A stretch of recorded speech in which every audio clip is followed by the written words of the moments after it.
Again, as always, we have two streams here.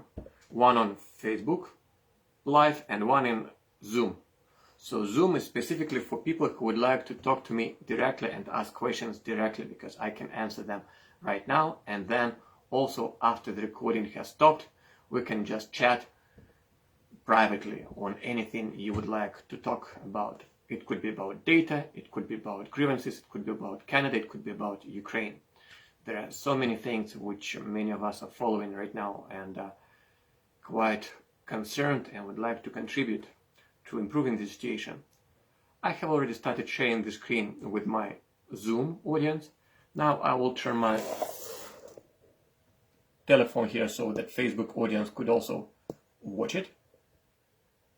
And that's our main, now it's our main portal, Open Canada. I'm so glad that's the name we have chosen for it.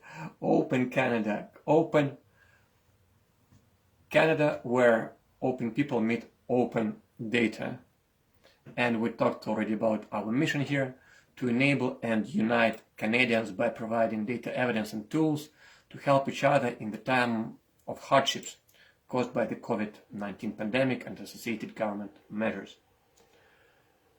And today we'll be having a very important meeting. It will summarize the efforts which we have been doing over the last few months. Let's go to the seminars. That's the link on the portal right here. And this is where you would also see the recordings of our past seminars and also the topic for this week and for next week.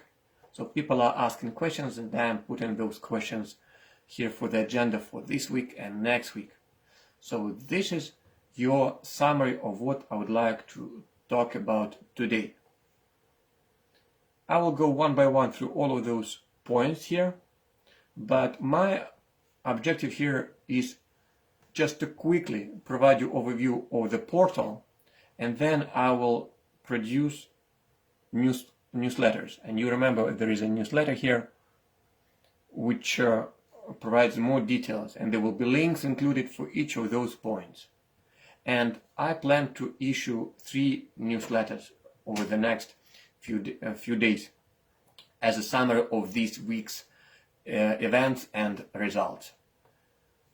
So what are these main results? First, we have started talking about that 2 days ago, that we will be creating a new gauge which will show us what is called a trade-off metric or cost benefit. We could also call it efficacy versus safety trade-off metric about vaccines versus infection. So we would compute severe adverse reactions and we will compare those to the number of COVID deaths for different ages.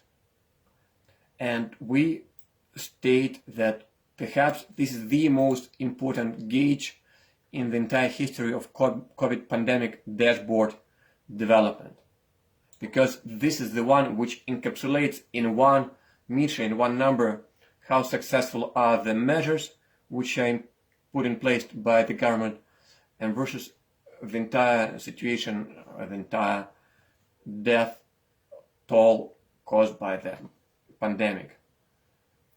And we'll also talk about how to compute these metrics, because they are not reported directly. We have to compute them, we have to make some assumptions, and we have to extrapolate some data and do some approximations. But we believe that we have very precision, at least very precise, within at least 20% plus minus estimate for this metric here. I will quickly show this metric to you and then we'll continue the presentation. So if you go to main dashboard and you scroll down here, you would see it's coming up right here. This dashboard is live. And these are those gauges and meters which are showing us the state of our country in terms of various metrics related to the pandemic today, or more specifically for that reporting period from 22nd of May to the 29th of May, which have been reported today on the 17th of May, or sorry, of June, right? Because there is a few weeks delay. So the metric, the most important metric which we're saying is this one. It's severe adverse reactions as in relationship to the COVID deaths. And we would see this number of this meter, this indicator, somewhere in between 0 and 1.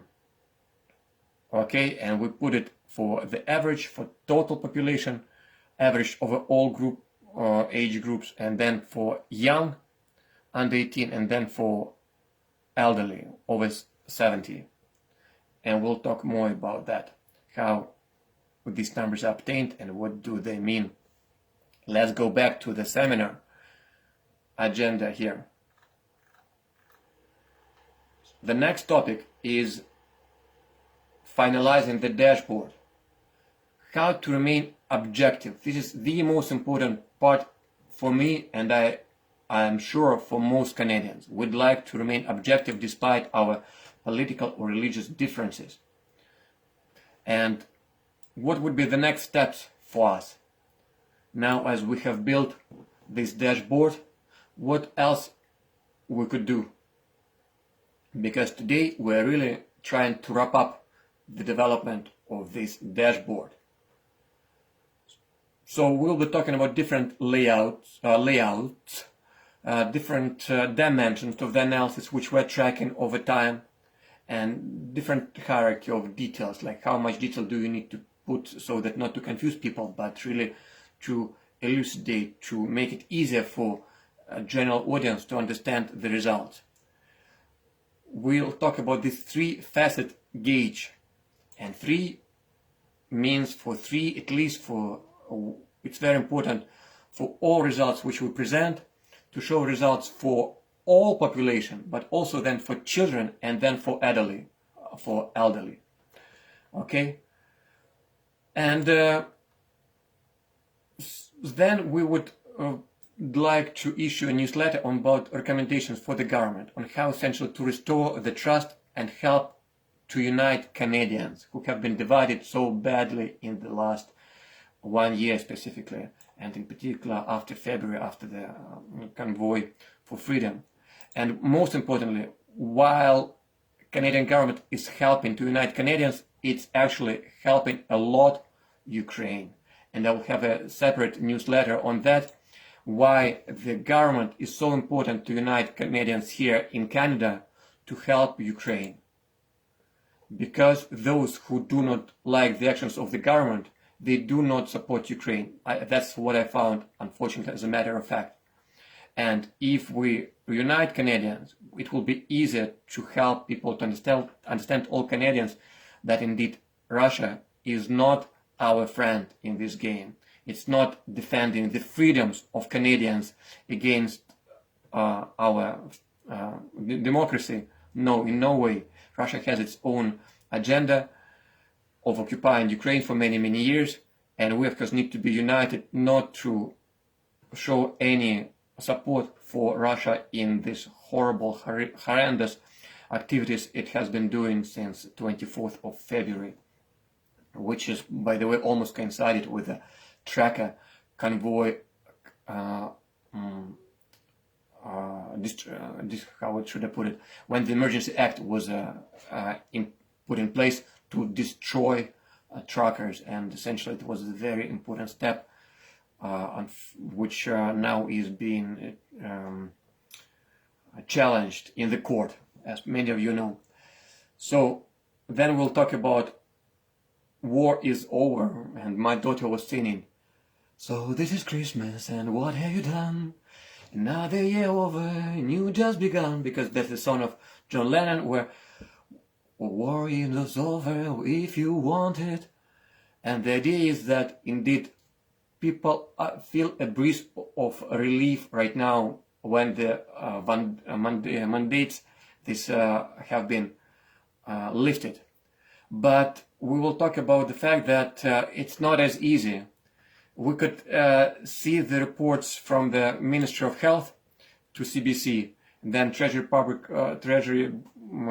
Secretariat, Treasury Board Secretariat, how they explain it, and then of course there are many other reasons which probably were also in place, and all of this, the links will be provided here. You will find to Twitter discussions. Because what do you think that the decisions was made on science, evidence and data? To be honest, unlikely, because now in June the data is pretty much the same as it was already in March or even in February, when most countries not most, but many countries have already declared all pandemic restrictions over and lifted pandemic restrictions, but not Canada. So there was something else which really was, which instigated or triggered government to do this now. So it could be these legal actions against the government. I will not answer this question, you will answer it for yourself. But there are a number of legal cases which have been in place since May. And again, links to these legal cases, actions will be provided on this website. And all information is coming up. It's really coming up. It's fascinating to watch, because now we're watching it not in a pessimistic mood, but really in optimistic mood. It's very good to be a Canadian living in a country, but being optimistic, not pessimistic about the future of this beautiful country. So what to expect then? Later in the fall, many people are talking about adding new doses as a mandatory requirement for mandatory vaccination, to add the third dose, the fourth dose, and so on.